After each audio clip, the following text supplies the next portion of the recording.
নমস্কার, আপনারা দেখছেন ডি বাংলা নিউজ। আপনাদের সাথে আমি প্রদীপ্ত। আপনারা সকলেই জানেন যে বিজেপি তাদের দ্বিতীয় দফার প্রার্থী তালিকা ঘোষণা করেছে। আপনাদের হয়তো মনে আছে, বিজেপি তাদের প্রথম প্রার্থী তালিকা প্রকাশ করেছিল 2রা মার্চ, আর দ্বিতীয় প্রার্থী তালিকা প্রকাশ করতে বিজেপি সময় লাগলো আরো 22 দিন।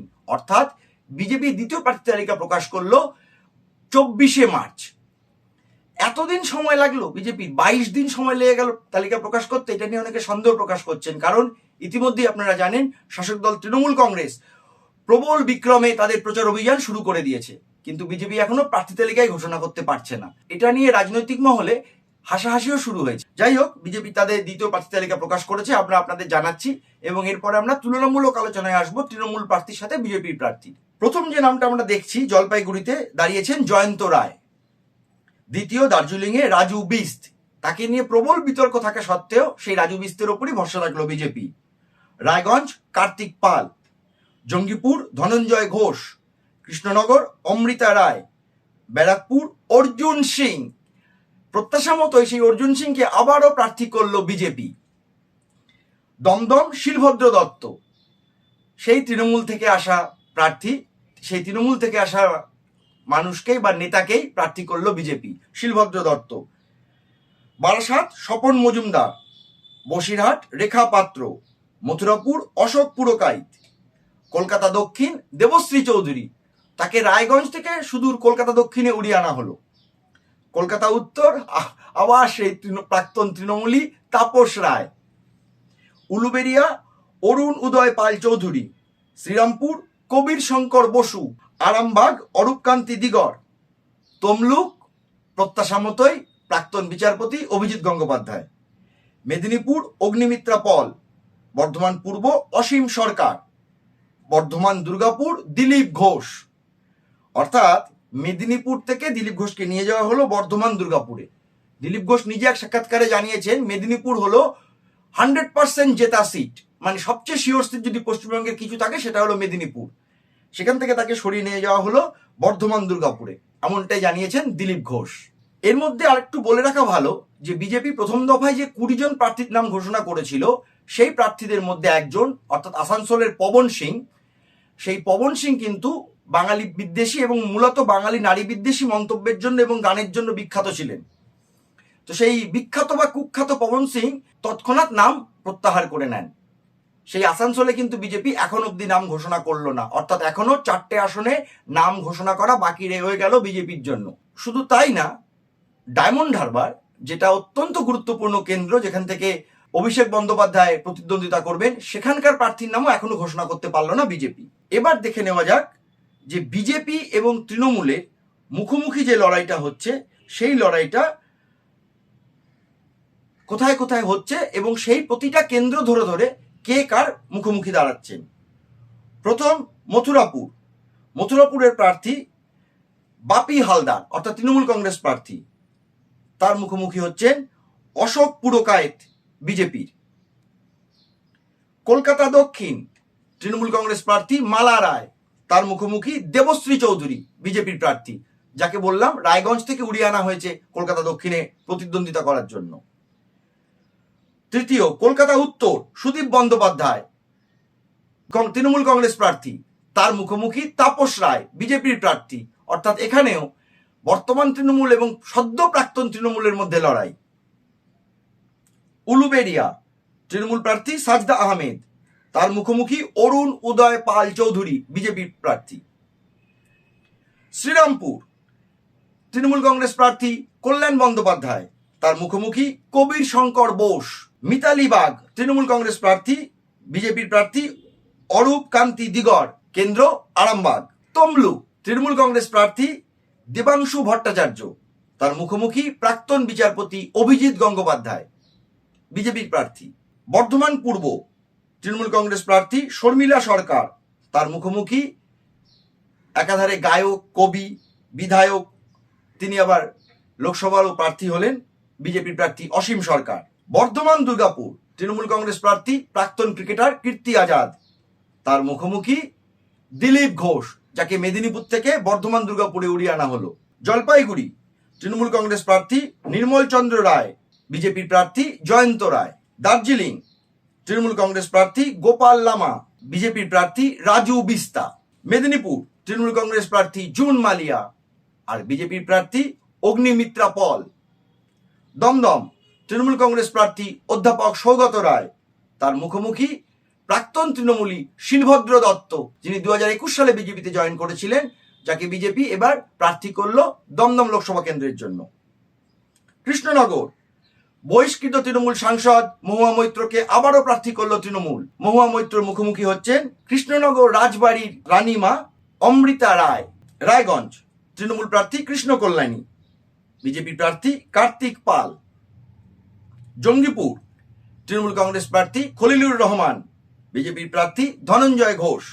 ব্যারাকপুর তৃণমূল কংগ্রেস প্রার্থী পার্থ ভৌমিক আর বিজেপির প্রার্থী তারই সতীর্থ, তারই বন্ধু, সদ্য প্রাক্তন তৃণমূলী অর্জুন সিং। অর্জুন সিং এর সামারসল্ট কিন্তু বিশ্ব রেকর্ড করতে চলেছে।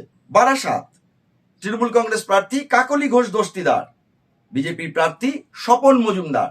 শেষ যে আসনটির কথা আমরা বলবো, যেটি অত্যন্ত উল্লেখযোগ্য, সেটি হলো বসিরহাট, যেখানে তৃণমূল কংগ্রেস প্রার্থী হাজি নুরুল ইসলাম আর বিজেপির প্রার্থী প্রধানমন্ত্রী নরেন্দ্র মোদীর ভাষায় সন্দেশখালীর দুর্গা রেখা পাত্র।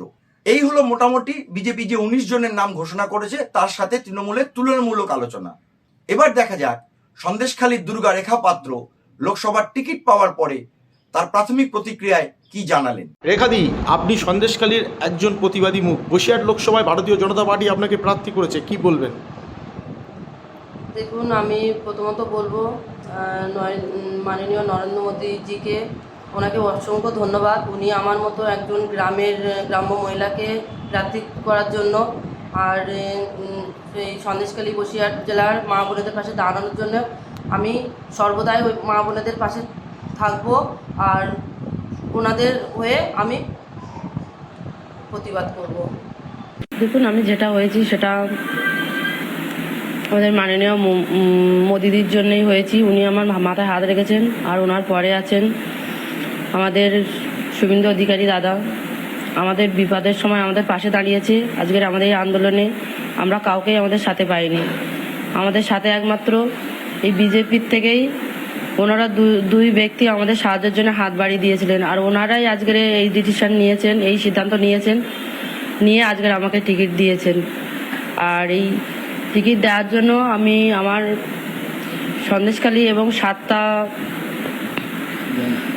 বিধানসভার প্রত্যেকটা মা বোন ভাই সবার কাছে আমি একটাই কথা বলবো, যেমন করে আজকে আমাদের সন্দেশখালীতে অত্যাচার হয়েছে বলে নয়, প্রত্যেকটা জায়গায় একই অত্যাচার ওরা চালিয়ে গেছে।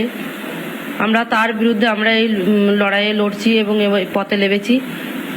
আমরা ওনাদের মুখ হয়ে আমি আজকে সামনে এসেছি, তাই আমি একটাই কথা বলবো, ওনাদের সাথে থাকবো। ওনারা আমার সাথে আছেন এবং আমি ওনাদের সাথে থাকবো। তো আমাদের পাশে কেউ দাঁড়ায়নি। এখন যেহেতু আমরা বিজেপি পার্টিকে পেয়েছি, ওনারা আমাদের মাথার উপরে পুরো আমাদের গার্জেন যেমন বলতে পারেন, আমি আমার একার বলবো না, আমার সমস্ত মা বোনেদের মাথার উপরে যেভাবে হাত রেখেছেন উনি, তো উনি এখন আমাদের বাবা মার পরের স্থানে উনিই আছেন। আমরা এতে খুবই খুশি। আর আমরা ওনাদের কাছে সমস্ত অভিযোগ আমার মা বোনের হাত দিয়ে আমরা দেওয়া করাচ্ছি। অলরেডি চালু হয়ে গেছে আমাদের দেওয়া। আমরা এই নিয়ে অনেক জায়গায় সভা করেছেন প্রিয়াঙ্কা টেবরিপাল, ওনাকে দিয়ে আমরা অনেক জায়গায় এই রিপোর্ট দেওয়া করেছি। এফআইআর সবাই মিলে নির্ভয়ে দিচ্ছেন। আর আমরা জানি এতে আমাদের সন্দেশখালী নয়, 7টা বিধানসভার প্রত্যেকটা মা বোন এবং যে বাবাদের জমি কেড়ে নেওয়া হয়েছে প্রত্যেকেই সুরাহা হবে, প্রত্যেকেই ন্যায় বিচার পাবেন। দেখবে অবশ্যই, কেননা ওনারাই আজকের আমাকে, ওনাদের মুখ হয়ে আমি দাঁড়িয়েছি আর ওনারাই আমাকে এখানে নিয়ে এসেছেন। ওনাদের সহযোগিতায় আমি আসতে পেরেছি। ওনারা তো আমার সাথে আছেন বলেই আমি আজকের এই অবধি আসতে পেরেছি। আর পরিবর্তকালে ওনাদের আশীর্বাদে আমি আরও এগিয়ে যেতে পারবো, এটা আমার পুরো আস্থা আছে। আর আমাদের চাষি ভাই এবং ভাটায় যে পারিশ্রমিক কাজ করে যে ভাইরা, ওদের জন্য চেষ্টা করব আমাদের এই পশ্চিমবঙ্গে একটা কোনো প্রত্যেকটা এতে কোম্পানির ব্যবস্থা করার জন্য আমি দিল্লি অবধি যাব। এই নিয়ে গিয়ে আমি ওখানে এই অভিযোগ আমি নিজে জানাবো, যাতে মোদিজি আমাদের এই অভিযোগটা শোনেন আর এইটা আমাদের গরিব কৃষক ভাই বোনের জন্যে এবং যারা ভাটায় কাজ করেন সুন্দরবন অঞ্চলে যারা জঙ্গলে মাছ ধরতে গিয়ে যাদের ক্ষতি হয় যাতে না হয় তার জন্য দেখবো। যেসব ভাইয়েরা বাইরে কাজে গিয়ে নানা রকম দুর্ঘটনায় তাদের জীবন দিয়ে দিতে হচ্ছে, সেটা যাতে না হয় তার জন্য আমি পুরোপুরিভাবে চেষ্টা করবো। আমার সঙ্গে আমার সন্দেশখালীর মা বোন আছে এবং আমার 7টা বিধানসভার মা বোন ভাই সবাই আছে আমার সাথে। আমি অবশ্যই প্রত্যেকটা জেলায় যাব, প্রত্যেকটা জেলায় গিয়ে সবার কাছে আমি করজোরে একটাই অনুরোধ করব, সবাই যেভাবে আমার পাশে আছে সেইভাবে থাকবেন। আমি যেটা রাখবো সেটা প্রথমত মায়েদের মান সম্মান, যেভাবে মায়েদের সিয়তানি করা হচ্ছে, রাতের অন্ধকারে তুলে নিয়ে যাওয়া হচ্ছে, দ্বিতীয়বার যাতে না হয় তার জন্য দেখব। তারপরে বাবাদের জমি কেড়ে নিয়ে নেওয়া হচ্ছে, তাদের জোর করে কাজ করিয়ে পয়সা দেওয়া হচ্ছে না, তাদের পারিশ্রমিক দেওয়া হচ্ছে না, তাদের পারিশ্রমিক চাইতে গেলে তাদেরকে কোদালের ব্যাট দিয়ে মারছেন। তো এটা তো একা আমার লড়াই নয়, এটা প্রত্যেকটা মা বোনের লড়াই এবং প্রত্যেক মা বোনের লড়াই। প্রত্যেক মা বোনেই চাইবেন, যেটা চাইবেন সেটা ভালোর জন্যই হবে। আমি তো আর কিছু জোর করে ওনাদের উপর চাপাতে পারি না, কারণ ওনাদের সহযোগিতায় আমি এই অবধি আসতে পেরেছি। তাই আমি চাইবো আমার মা বোনেরা আমার সাথে থাকুক, আমি মা বোনেদের জন্য সর্বদাই ওনাদের পাশে, ওনাদের আগেই থাকবো আমি, যাতে ওনাদের গায়ে কোনো আঁচ না। আপনারা দেখলেন, কিন্তু রেখা পাত্রকে প্রার্থী করার পরেই তৃণমূল কংগ্রেস মুখপাত্র শান্তনু সেন কি জানিয়েছেন সেটা আপনারা শুনুন। একটা জিনিস পরিষ্কার, বাংলার মানুষ জানে যে সন্দেশখালীর সিংহভাগ ঘটনাই বিজেপির পরিকল্পিত চিত্রনাট্য ছিল, যেখানে যে ঘটনা ঘটেছে তার তথ্যের প্রমাণের ভিত্তিতে, অভিযোগের ভিত্তিতে তৃণমূলের নেতা কর্মীরাও সেখানে রেহাই পায়নি, তাদেরকে অ্যারেস্ট করা হয়েছে। কিন্তু সারা ভারতবর্ষের মহিলা সম্প্রদায়কে বিজেপি কিভাবে অপমান করেছে। বসিরহাটের মানুষ বাংলার উন্নয়নের জন্য মমতা ব্যানার্জির সাথে আছেন এবং বিজেপির বাংলা বিদ্বেষী মনোভাবের বিরুদ্ধে তারা মানসিকতা তৈরি করে রেখেছে। মমতা বন্দ্যোপাধ্যায়ের প্রার্থী আগের বারের থেকে আরো বেশি ভোটে বসিরহাট কেন্দ্র থেকে জয়ী হবে। শুনলেন আপনারা, কিন্তু এখানে কিছু বিষয় খুব অস্পষ্ট থেকে গেল। প্রথমত ডক্টর শান্তনু সেন জানালেন যে এটা নাকি বিজেপির চক্রান্ত, এই পুরো সন্দেশখালী ঘটনাটা। আবার পরমুহূর্তেই বলছেন যারা অপরাধ করেছে তারা যদি তৃণমূলীয় হয় তাহলে তারা শাস্তি পেয়েছে। তার মানেটা কি? যদি এটা চক্রান্তই হয় তাহলে শাস্তি দেওয়ার তো প্রশ্নই উঠতো না। কথাটার মধ্যে কিন্তু ধোঁয়াশা থেকে গেল। তবে একটা বিষয় স্পষ্ট, রেখা পাত্রকে প্রার্থী করা নিয়ে বিজেপি মরিয়া হয়ে উঠেছিল। তার কারণ রেখা পাত্র কিন্তু এখন অবধি বিজেপির প্রাথমিক সদস্য পদও নেননি। তার মানে সন্দেশখালীকে বিজেপি এবার এই পশ্চিমবঙ্গের লোকসভা ভোটে যে একটা প্রচন্ড বড় ইস্যু করতে চলেছে এটা তো স্পষ্টই। তাদের প্রচারেও সেই ছাপ পড়ছে বারবার। এইবার দেখা যাক সন্দেশখালীর সাধারণ মায়েরা, অর্থাৎ সন্দেশখালীর সাধারণ মানুষরা, তারা এই রেখা পাত্রর প্রার্থী হওয়া নিয়ে কি বলছেন। মূলত এইখানে কিন্তু সন্দেশখালী দুভাগে বিভক্ত। অনেকেই প্রচন্ড প্রশংসা করছেন, রেখা পাত্র প্রার্থী হওয়াতে আনন্দে আবির খেলেছেন হোলিতে, কিন্তু অন্যদিকে তার বিরুদ্ধে পোস্টারও পড়েছে। অথচ তারা নিজেরাই বলছেন তারা বিজেপি করেন, কিন্তু তাও তারা রেখা পাত্রের বিরুদ্ধেই পোস্টার দিচ্ছেন। তার কারণ তারা প্রার্থী হিসেবে রেখা পাত্রকে মানতে পারছেন না। যদিও বিজেপির প্রতি তাদের কোনো অভিযোগ নেই, শুধু দলের কাছে তাদের দাবিটা তারা জানাতে চাইছেন। এরকমই জানালেন সন্দেশখালীর প্রতিবাদীরা। অন্যদিকে যারা রেখা পাত্র সমর্থনে আছেন তারা তো আনন্দে উদ্বেল হয়ে আছেন, তারা তার নামে জিন্দাবাদ ধ্বনিও দিচ্ছেন। শুনুন। আপনারাও কি বিজেপি? হ্যাঁ। তাহলে দলের এই যে নির্দেশ বা দলের সিদ্ধান্ত তার যে বিরোধিতা করছেন, মানে এটা আগে আপনার দলকে জানেন? এটা বিরোধিতা নয়, আমরা ওকে চাইছি না, এইটাই আমরা অনুরোধ করছি। এটা বিরোধিতা বলে না। আপনারা কি মানে দলের কাছে জানাতে চাই? হ্যাঁ, দলের কাছে এটা পৌঁছে যাক আমরা চাইছি। ও তো পারবে না, 7টা থানাকে কাজ করতে পারবে? ও 7টা থানাকে নিয়ে কাজ করতে পারবে? ও নিজে ও কথা বলার ইয়ে নেই, তো কি করে ও করবে? ও কি কাজ করবে? ওই জন্য চাইছি আমরা একটা ভালো মুখ চাই, মানুষের সঙ্গে যেন চলতে পারে। ও কদিন এসছে, কদিন আন্দোলন করেছে? আন্দোলন তো একা করেনি, আমরা সবাই করেছি। তাহলে সবার তো মানে সমর্থনও দরকার ছিল। আমরা তো জানিই না যে ওকে প্রার্থী করেছে, আমরা হঠাৎ কালকে রাতে শুনেছি। চাই যে অন্য প্রার্থী আসুক, অন্য মুখ আসুক, এটাই চাই। আমাদের এই যে মানে সাধারণ গ্রামের একজন মহিলা এরকম এমপি পদে দাঁড়াবে, এটা কোনোদিন আমরা স্বপ্নেও ভাবতে পারিনি। দাঁড়িয়েছে তার জন্য আমরা খুব খুশি, তার জন্য আজকে আমরা আনন্দ উৎসব করছি। আগে এতদিন যা এমপি দাঁড়িয়েছে, যেদিন থেকে এমপি হয়েছে, এত ভোট হয়েছে বা এত রাজনীতি চলেছে, কোনো এমপির মুখ আমরা শুধু ভোট প্রচারে ছাড়া কোনোদিন দেখতে পাইনি। এবার আমরা আমাদের গ্রামেই পাবো, এই নিয়ে আমাদের বেশি আনন্দ হবে। খুব খুশি যে উনি প্রার্থী হয়েছে, ওই জন্য আজকে আমরা রং খেলছি। খুশি, আমরা খুশি। রেখা পাত্র জিন্দাবাদ, জিন্দাবাদ, জিন্দাবাদ। শুনলেন আপনারা। এখন এখন অবধি বিজেপির 38 জন প্রার্থীকে নিয়ে আমরা আলোচনা করলাম। আমাদের কাছে মনে হয়েছিল সবচেয়ে গুরুত্বপূর্ণ প্রার্থী রেখা পাত্র, তাকে নিয়ে একটু বিস্তারিতই আলোচনা করলাম। আশা করি আমাদের এই প্রতিবেদনটি আপনাদের ভালো লেগেছে। যদি ভালো লেগে থাকে আমাদের চ্যানেলটি আপনারা সাবস্ক্রাইব করবেন, আমাদের ভিডিওটি লাইক করবেন, আর আমাদেরকে আপনাদের মূল্যবান মতামত কমেন্ট বক্সের মাধ্যমে জানাবেন। অনেক ধন্যবাদ।